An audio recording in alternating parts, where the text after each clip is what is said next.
Hi there, welcome to Transco Trailer Sales. Today I'll be walking you through your 2024 Sunseeker 3010Dsf. We are just going to start off the back of the unit. On the left, you do get your ladder, so you can get up and check all your seals periodically. You get your 2-inch receiver at the back. Just keeping in mind there's some weight restrictions when it does come time to using it. And then coming around to the driver's side of the unit, but you do get access from both sides. Pulling the bumper cap, that is one spot you can store your sewer hose if you decided to want to do so. Inside this compartment here is just the storage space. It's also where you're going to find your starter kit as well as your 30 amp power cord. We're using the shop cord today.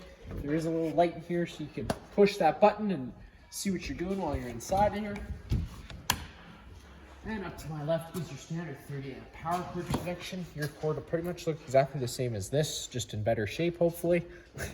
You just take a note of that notch there. It lines up with this notch on this side. Line that up, press it firmly into place, 8th turn to lock it in.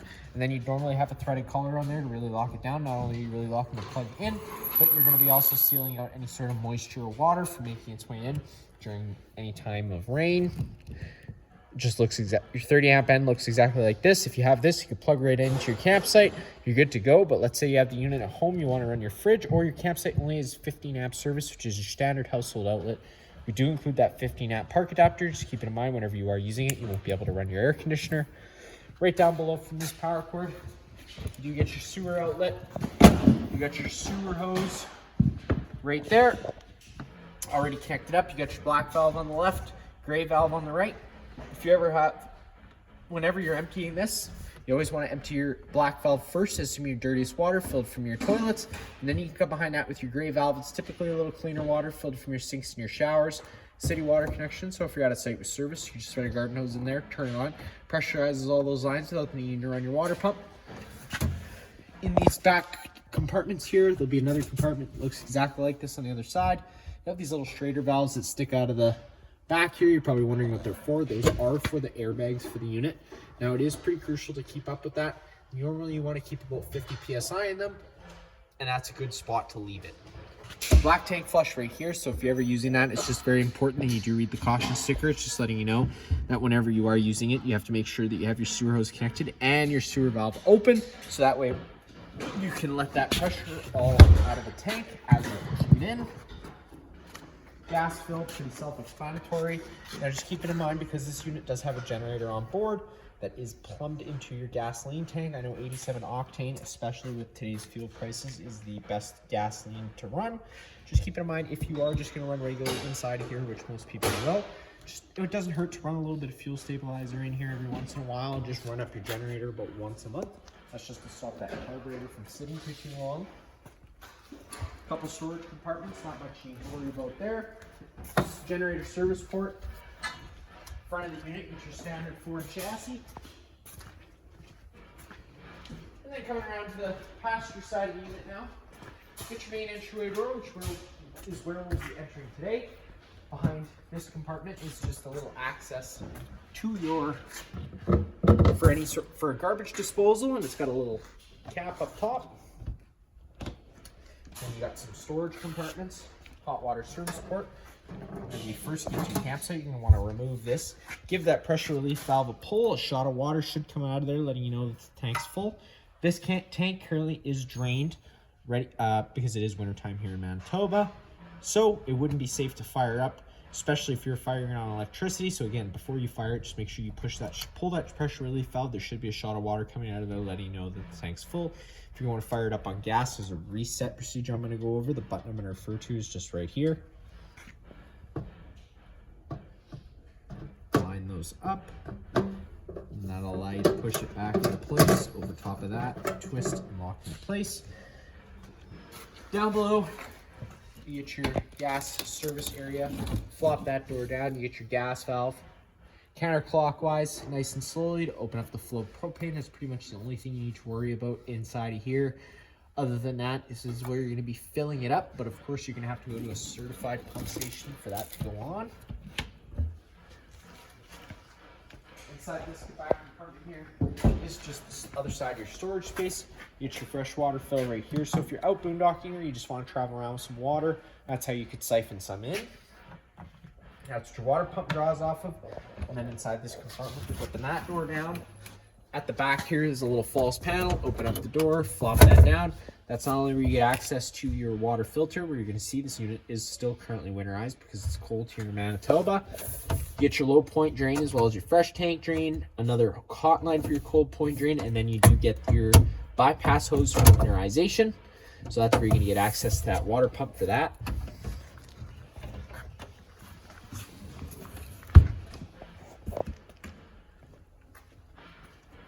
Just take a note of this guy here. This is your furnace exhaust. Whenever your furnace is running, it will be blowing out hot air. So just keep in mind, especially with it being right underneath the awning, whenever you do go to fire up that furnace, it always might be a good idea just to stick your head out the door to make sure that there's nothing blocking that. Opening up the door, right here, you do get a little kind of a safety deposit box to put any sort of valuables with a lock key. Right here, you get this little tab, open this guy up, this is where you get access to your 2 house batteries. Now on the wall here, you get your battery disconnect switch with it in the on position now. The batteries are connected to the unit, and turning it off would then disconnect the batteries for the unit. Little extra note, with the batteries disconnected, you notice the motion sensing light goes off because it disables the rest of the 12 volt inside the unit, so none of the lights will work if the battery disconnect switch is in that off position. You do actually have to connect the batteries for everything to function properly. You get 2 different switches here. One's going to do a porch light, the other can do your awning LED light, and then you do get your awning control. One note with this, because this is a movable RV vehicle where you drive it from the inside. If the key is in the ignition, you cannot operate your awning. So if your awning ever doesn't work, just double check you don't have the key in the ignition. Other than that, if you push the extend button, awning's gonna start making its way out. I'm not sure if we're gonna have enough room to extend it out of the way today, but I should be able to get it out enough just to show you a couple other features with it. Now with it coming out like it is now, one thing to note, it does act exactly like a wind sail, so if the wind speeds do start picking up, you're going to want to make sure you bring that in. Another note, you'll know it's full extension when you see the back of the metal tube and a little flap hang down. Sometimes that flap might get stuck, so you might just have to retract a couple feet to get it to come down. Now if it were to start raining, you can take any arm, front or rear, pull down at the center, it changes the pitch of the awning head, allowing water to now run off. Now if you like that angle better because it does allow for more shade underneath, you can do the same thing with the front arm. Just make sure before you bring your awning in that you do push these arms back straight, so that way that can travel back and forth freely without binding or anything like that. As soon as you do get into the door, you're going to notice off on the right is that fire extinguisher, by the way, which is just like home. Pull the pin and shoot. Last but not least, on the side of the wall here, you get your solar controller. It is going to be already preset for your basic charging needs. If there's sun outside hitting the solar panel, it will be applying a charge to your batteries. Now, just keeping in mind, there is a bunch of different settings you can go around and play with, but it gets pretty in-depth, so I will recommend going over the owner's manual. So now for the best part, you can take a step on inside. It's kind of dark on the inside, so I'm just going to walk over to this back main panel here and just turn on the living space lights. But we will start at the front of the unit. I'm just going to close the door, seal up some of the shop noise. At the front, you get a bunk space. It could be used also as a storage space, whatever you prefer.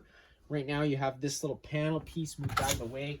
That's just for extra headspace in the cab when you're driving. But if you wanted to use it as a bed, again, just pull this down, plop it into place. You could then put your ladder to hook into the corresponding channels, get up and down, and use it as a bunk bed if you needed to.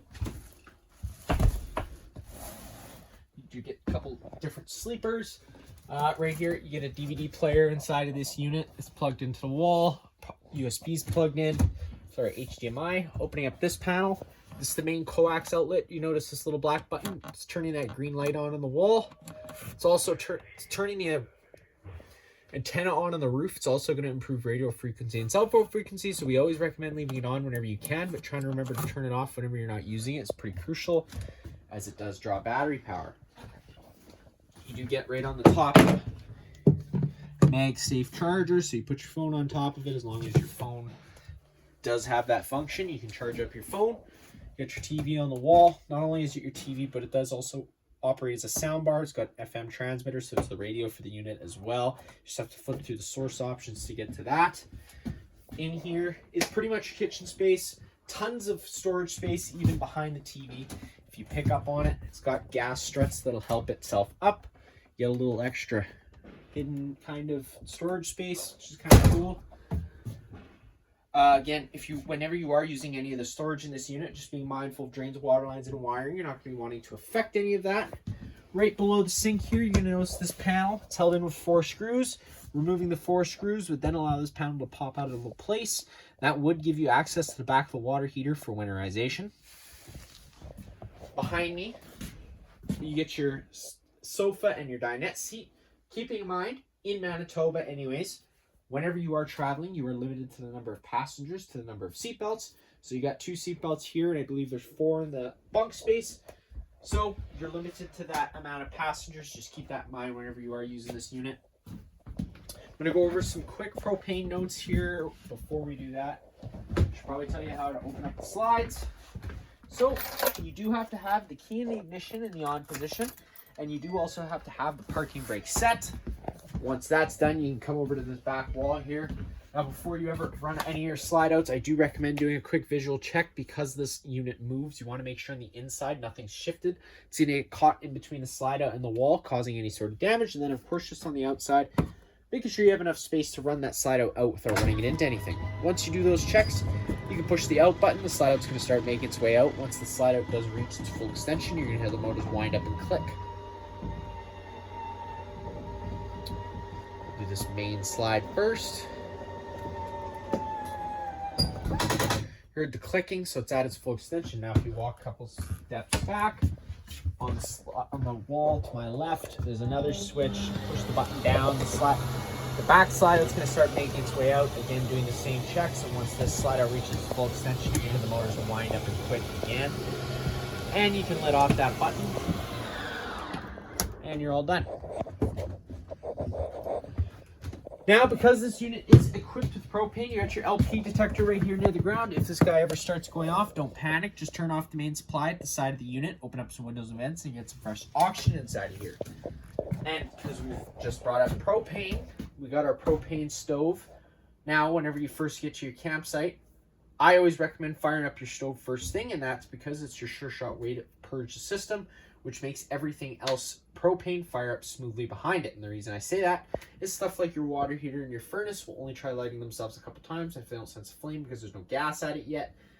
It'll throw a failed light code. If you don't know what the code means, obviously it could throw a little wrench in your weekend, so we do try and keep that to a minimum. So just fire up your stove quickly. It's a sure shot way to purge that system. Now, of course, whenever doing so, it is important that you are safe while doing so because it's gas. Whenever you're using this, always keep in mind, as soon as you turn this gas valve on, gas does start flowing out. Whenever you turn the gas on, you want to have an ignition source ready. So in this case, this has a built-in ignition, but to turn it on, you have to push this blue button, which turns on the blue lights. It's just supplying 12 volt to everything so that your ignition system works. The reason I'm telling you that is because, yeah, when air is flowing out, it's fine. But if enough gas was able to flow out and build up, it could cause a minor combustion once there was a source of ignition. And if your face was nearby, you're probably going to lose some eyebrows and eyelashes. So just be safe whenever you are trying to light the stove.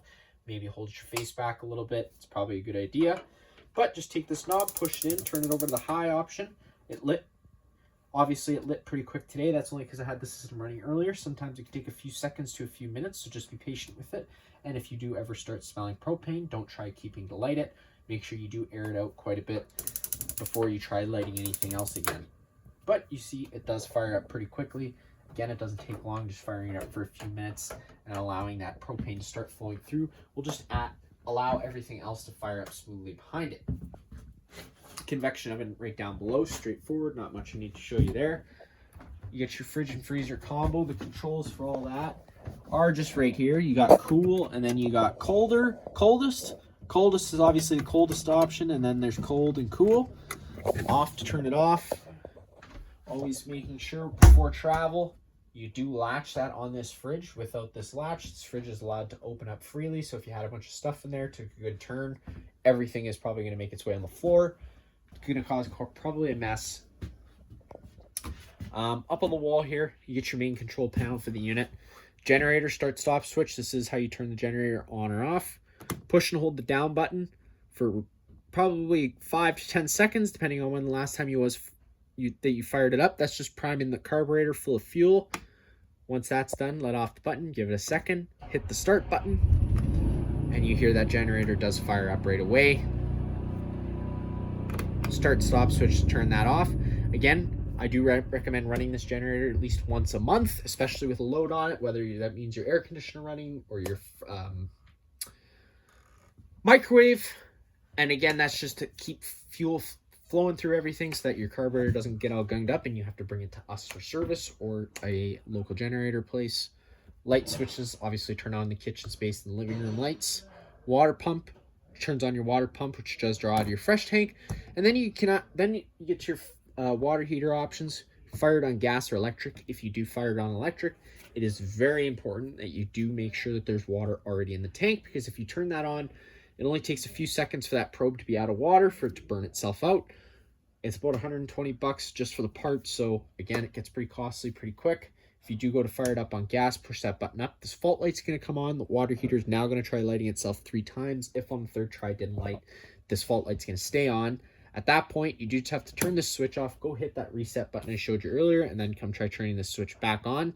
And that should allow it to try relighting itself. Again, it could just be a purging issue, so just be patient with it.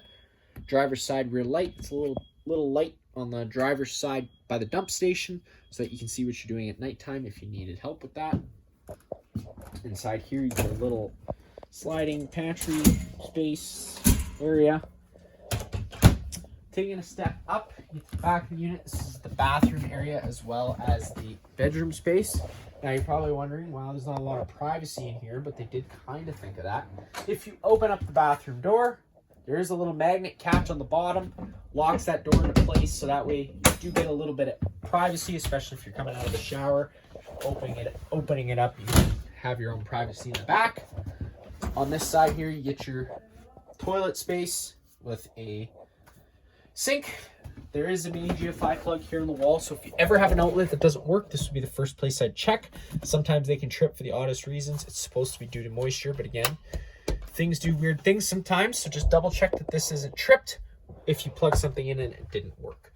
You got a little toilet paper dispenser right here.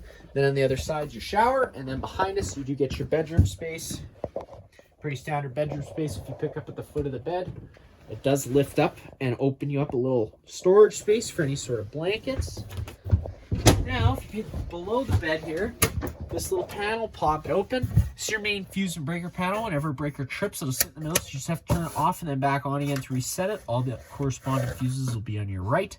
Probably going to be a good idea that you keep a couple extra few on hand. You never know when one goes, and of course when you're camping and one goes, it's something important that you want to use. This whole wall storage space, as well as your TV, and even behind the TV, if you pull on the side of it and open it up, you could got a little spot for any sort of extra clothes or movie player of some sort. Now that is going to be it for this unit here. If you have any other questions, feel free to give us a call.